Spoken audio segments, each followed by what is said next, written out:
মহিলাটি চিৎকার করে উঠে আমার দিকে তেড়ে এলো। গার্ডিয়ান ঝটপট আমার কোমর জড়িয়ে ধরে আমাকে একপাশে সরিয়ে নিল। সে এক হাত দিয়ে আমাকে বুকের সাথে শক্ত করে ধরে রাখলো, আর অন্য হাত বাড়িয়ে মহিলাটি কবজি চেপে ধরলো, যেটি তখন আমাকে মারার জন্য ধেয়ে আসছিল। কট করে একটা শব্দ হলো, আর গার্ডিয়ানের হাতের চাপে মহিলাটির কবজি ভেঙে গেল। যন্ত্রণায় চিৎকার করে উঠতেই তার হাত থেকে দীর্ঘ ধারালো ছুরিটি খসে পড়ল। গার্ডিয়ান বাতাসে ভেসে থাকা ছুরিটি শূন্যেই লুফে নিল। এক নিমিষে উল্টো ধরে এক টানে ওপরের দিকে বসিয়ে দিল। ছুরিটির ধারালো ডগা মহিলাটির থুতনির নিচ দিয়ে ঢুকে একদম ভেতরে গেঁথে গেল। মহিলাটি নিথর হয়ে মঞ্চের ওপর লুটিয়ে পড়ল। ঘটনাস্থলে তার মৃত্যু হলো। সব কিছু এত দ্রুত ঘটে গেল, ভয়ে থরথর করে কাঁপতে থাকা শরীরটার দিকে আমি আতঙ্কে চেয়ে রইলাম। মনে হচ্ছিল এখনই জ্ঞান হারিয়ে ফেলব। গার্ডিয়ানের শক্ত বুকে লেপ্টে থাকা শরীর থেকে এক ধরনের ওম ছড়িয়ে পড়ছিল আমার মধ্যে। ওই স্পর্শই আমাকে বাস্তবে ধরে রাখলো, যার ফলে মাথা ঘুরে পড়ে যাওয়া থেকে অল্পের জন্য বেঁচে গেলাম। আমাকে বাঁচানোর জন্য সে কত দ্রুত আর সুনির্দিষ্ট পদক্ষেপ নিল। কেবল একজন মানুষই আমাকে এভাবে রক্ষা করার চেষ্টা করেছিল।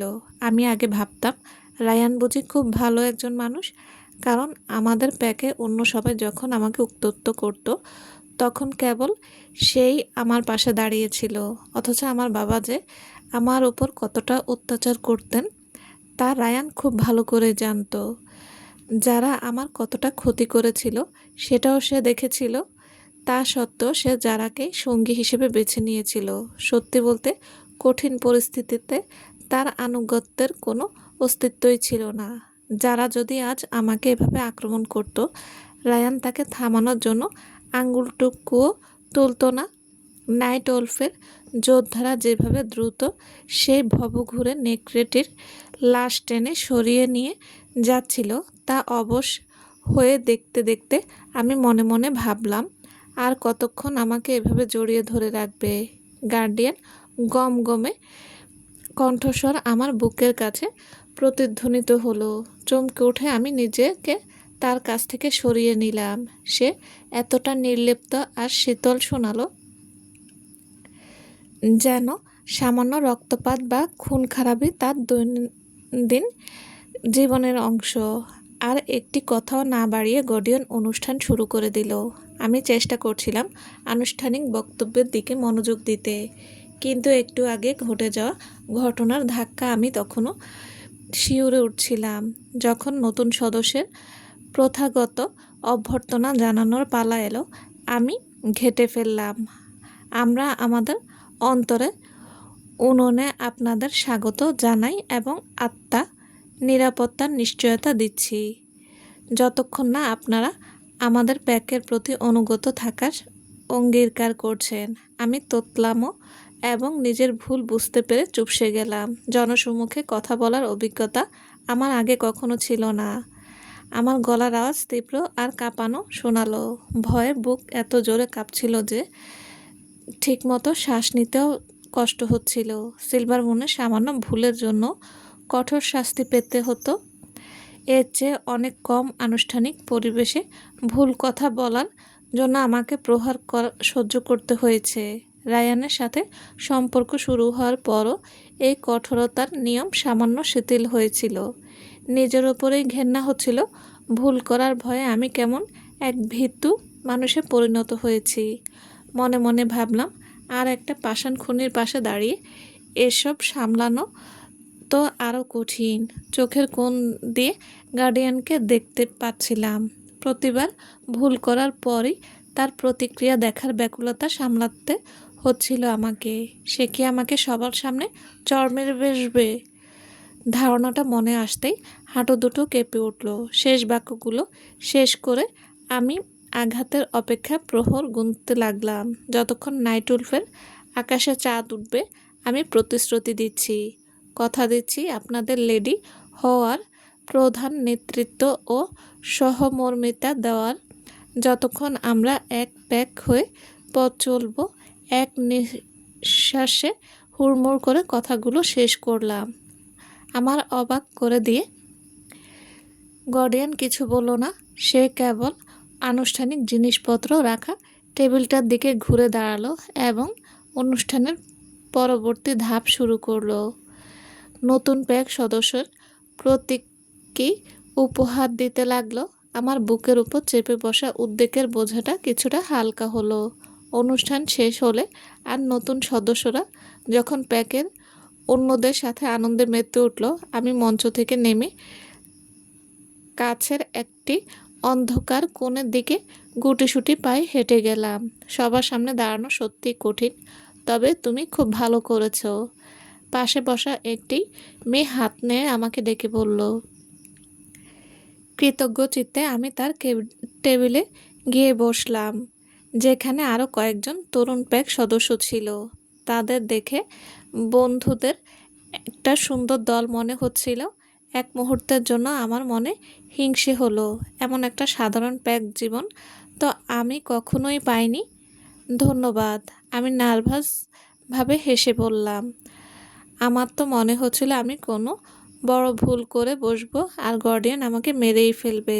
তরুণ প্যাক সদস্যরা একে অপরের দিকে তাকিয়ে হেসে উঠল। আরে না, এমনটা কখনোই হবে না, একজন তরুণ পুরুষ নেকড়ে আমাকে আশ্বস্ত করে বলল। গার্ডিয়ান কেবল তাদেরকেই মারে যারা এর যোগ্য। ঠিক ওই ভবঘুরে আত্মত্যায়ীর মতো। হ্যাঁ, সে তো আমাদের প্যাকের কাছে একজন হিরোর মতো। বহু বছর আগে সে একটা ক্ষিপ্ত নেকড়েকে হাত থেকে আমার পরিবারকে বাঁচিয়েছিল। মেয়েটি গভীর আন্তরিকভাবে সাথে বলল। তার মুখে গর্বিত উজ্জ্বলতা দেখে আমি বুঝতে পারলাম সে সত্যি মন থেকে তাকে কতটা শ্রদ্ধা করে। টেবিলে বসা বাকিরাও গার্ডিয়ানের করা নানা ভালো ও ন্যায়পরায়ণ কাজের কথা বলতে শুরু করলো। কিভাবে সে তাদের পরিবারকে সাহায্য করেছিল। সেখানে একজন নেকড়েও ছিল না যার কাছে গার্ডিয়ান সম্পর্কে বলার মতো ভালো কোনো কথা ছিল না। নাইট উলফে আসার আগে আলফা গার্ডিয়ান সম্পর্কে যা শুনেছিলাম তাদের এই কথার সাথে তা কোনোভাবে মিলছিল না। আমি শুনো কথা, গল্প আর আমার নিজস্ব অভিজ্ঞতার পার্থক্যের কথা ভেবে দ্বিধায় পড়ে গেলাম।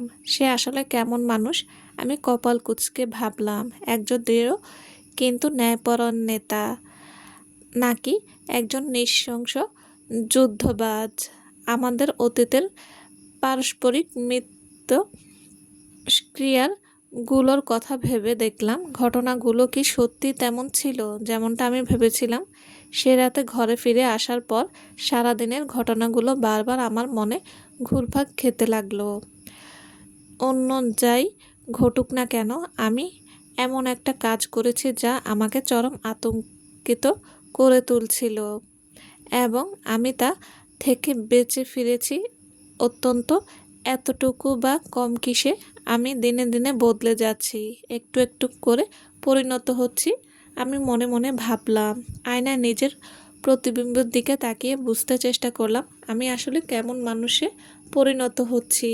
চন্দ্রদেবী চোখ বন্ধ করে আকুলভাবে প্রার্থনা করলাম, আমাকে এই জায়গায় টিকে থাকতে সাহায্য করে আর আমার মাকে উদ্ধার করার শক্তি দাও। চোখ খুলতে দেখলাম ছাদের কাঁচা জানালা গলে চাঁদের তীব্র আলো এসে পড়েছে আমার বিছানায়। এটা তো অসম্ভব, এখন তো কৃষ্ণপক্ষ চলার কথা, চাঁদের আলো এত তীব্র হওয়ার কথা নয়। বিভ্রান্ত হয়ে আমি সোজা হয়ে বসলাম। বিছানার পাশে কারো উপস্থিতি টের পেলাম। তাদের শরীর থেকে চাঁদের আলো এত তীব্রভাবে প্রতিফলিত হচ্ছিল যে সরাসরি তাকানোই কঠিন হয়ে পড়ছিল। অবয়বটি আরও কাছে এগিয়ে এলো আর তখনই আমি বুঝতে পারলাম সে কেবল চাঁদের আলো প্রতিফলিত করছে না, সে যেন খোদ চাঁদের আলো দিয়ে তৈরি। এক পরম সুন্দরী নারী আমাদেরকে তাকিয়ে দয়াময় এক চিলতে হাসি হাসল। স্বপ্নাতুর ভঙ্গিতে ভেসে থাকা তার দীর্ঘ চুল দেখে মনে হচ্ছিল আমরা যেন জলের নিচে আছি। তার কপালে তারার এক রূপলি মুকুট শোভা পাচ্ছিল। চন্দ্রদেবী! আমি বাকরুদ্ধ হয়ে গেলাম। তিনি ছাড়া আর কেই বা হতে পারেন?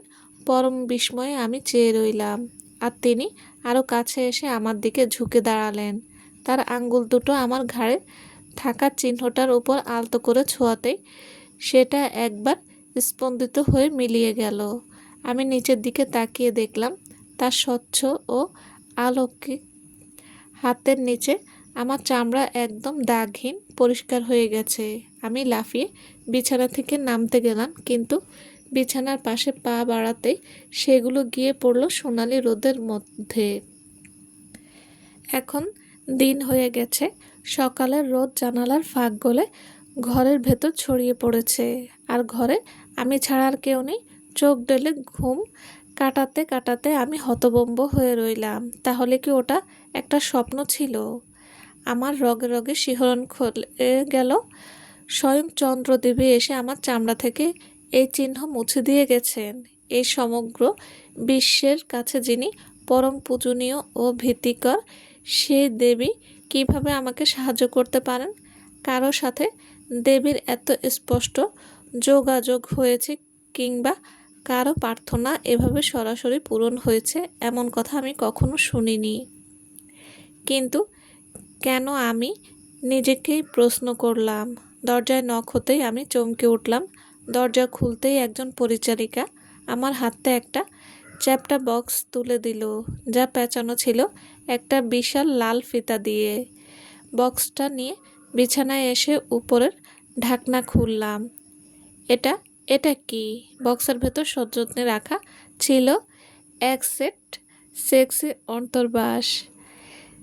রায়ানের সাথে আমার সম্পর্ক ভেঙে যাওয়ার রাতে আর বনে পালিয়ে যাওয়ার সময় আমি যে পোশাকটি পরেছিলাম, এটি অস্বস্তিকরভাবে ঠিক সেটার মতোই দেখতে। কে পাঠাতে পারে এটা?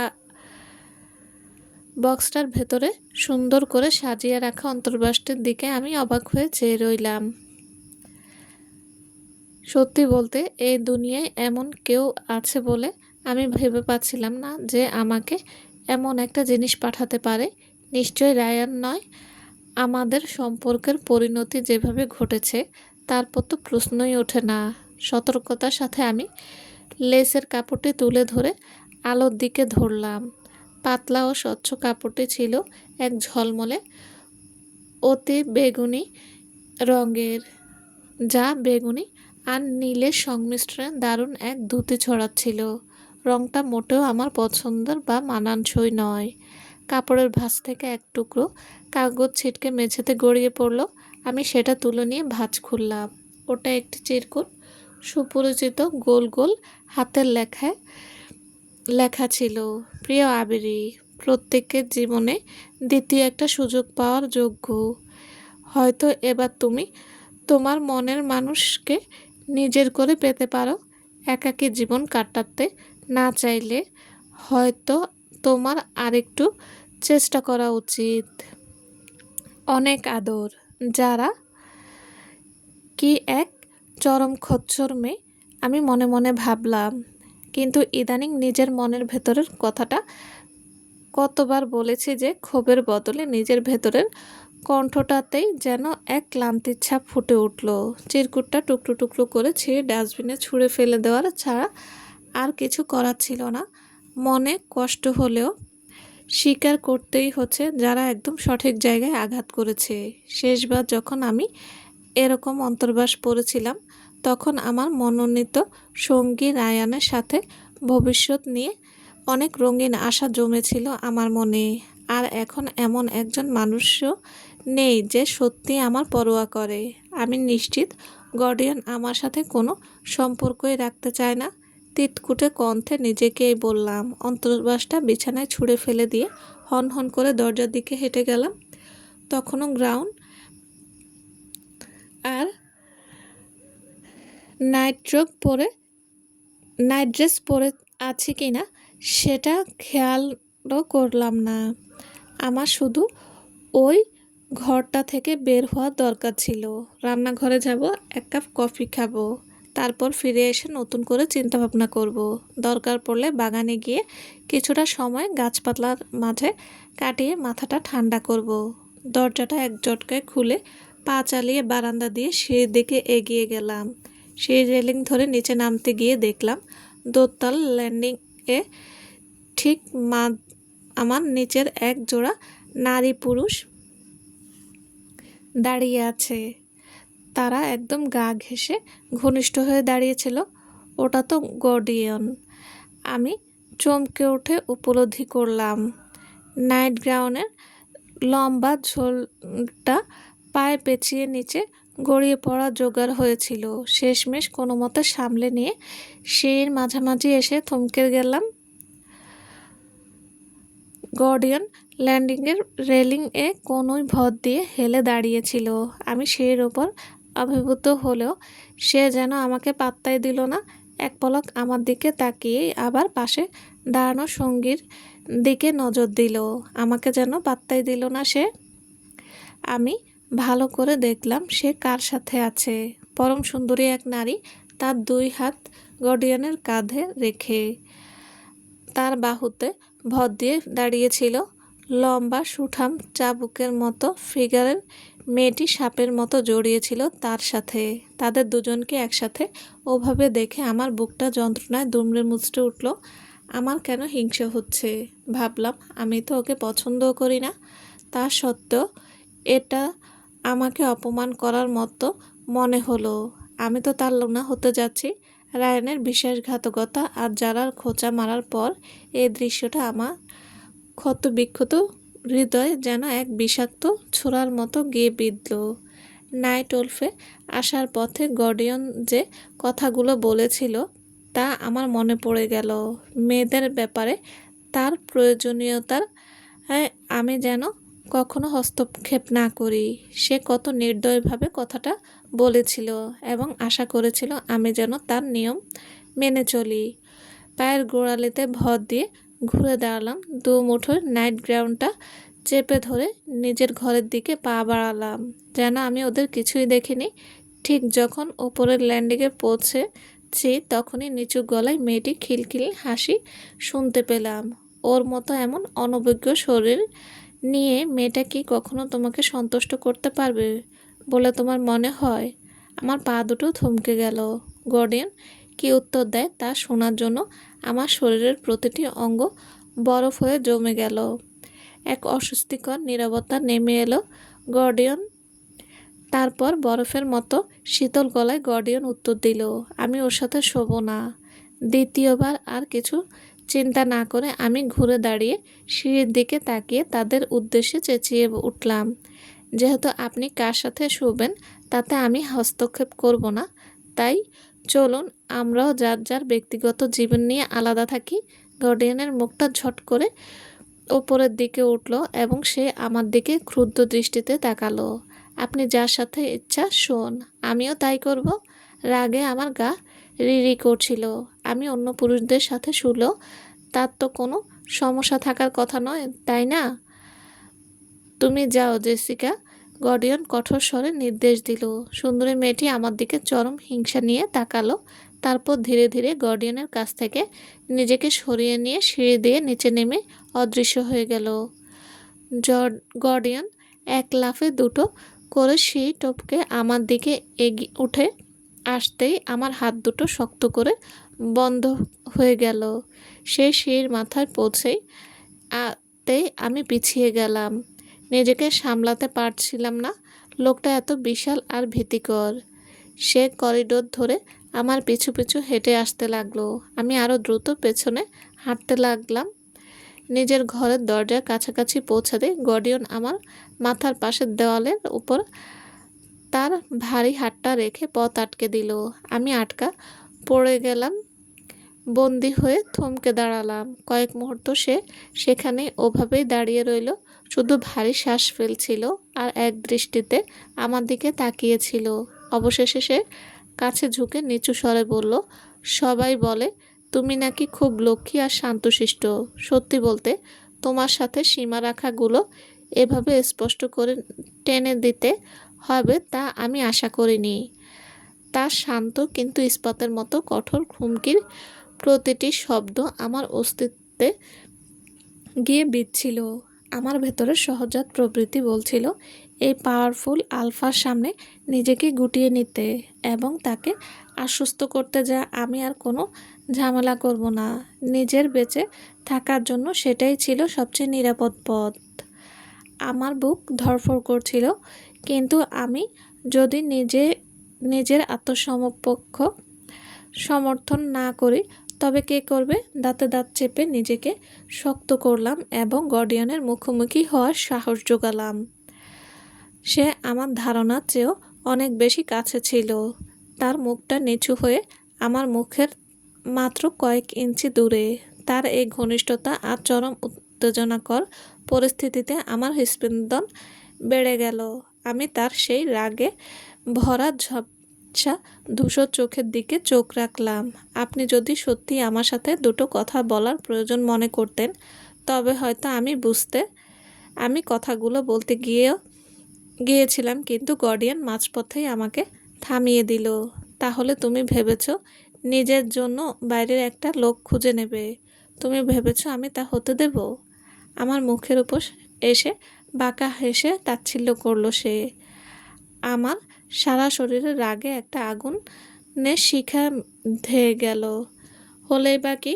চিবুক তুলে অবাধ্যের মতো জবাব দিলাম। মেয়েরা আপনার ওপর ঢলে পড়বে আর আমি বসে বসে অনুগত লুনার নাটক করব? তার হাত গলিয়ে সরে গিয়ে আমি আমার দরজা খুলে ফেললাম। ভেতরে ঢুকে দরজা বন্ধ করতে যাব এমন সময় দেখলাম সে ইতিমধ্যে ঘরের চৌকাঠে পা দিয়ে ফেলেছে।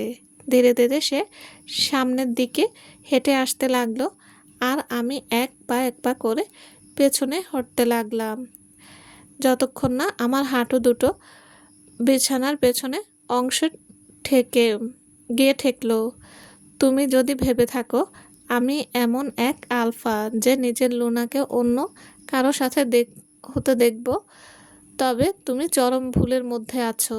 তার তীক্ষ্ণ দৃষ্টি আমার মাথায় যেন ফুঁড়ে ঢুকছিল। আমি বললাম, তোমার এই পরিকল্পনা বদলে ফেলো। না হলে কি করবেন?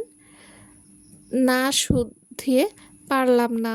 আমাকে অবহেলা করবেন, কোনো পাত্তাই দেবেন না, এসব তো আপনি ইতিমধ্যেই করেছেন। আমার গলার স্বর রাগ ঠিকরে বের হচ্ছিল। এমন ভান করছেন যেন আমাকে এর আগে কখনো এভাবে অবহেলা করা হয়নি। আমাকে সোজা পথে আনতে চাইলে আপনাকে নতুন কিছু চেষ্টা করতে হবে। নতুন কিছু? গার্ডিয়ান ফিসফিস করে হিসিয়ে উঠল। তোমার মাথায় কি ঘুরছে? তার চোখ দুটো একপাশে সরে গেল এবং তার মুখের ভাব মুহূর্তেই বদলে গেল। সে যেদিকে তাকাচ্ছিল আমি ঘুরে সেদিকে তাকাতেই দেখলাম বিছানার উপর ছড়ানো সেই কামুক অন্তর্বাসটা। গার্ডিয়ান নিচু স্বরে হেসে উঠল। ওহ, এবার বুঝতে পারছি। ওহ না। আমি জামা কাপড়টা ঢেকে দেওয়ার জন্য চাদরটা টানতে গেলাম, কিন্তু তার শক্ত হাত এসে আমার হাত চেপে ধরে আটকে দিল। চলবে। আসসালামু আলাইকুম। গল্পটি কেমন লেগেছে প্লিজ জানাবেন। আর হ্যাঁ, অবশ্যই লাইক কমেন্ট করবেন আর বন্ধুদেরকে শেয়ার করে দেবেন। আর যারা এখনও আমার চ্যানেলটি সাবস্ক্রাইব করেননি তাদের বলছি প্লিজ চ্যানেলটি সাবস্ক্রাইব করে পাশে থাকবেন। সবাই ভালো থাকবেন। আল্লাহ হাফেজ।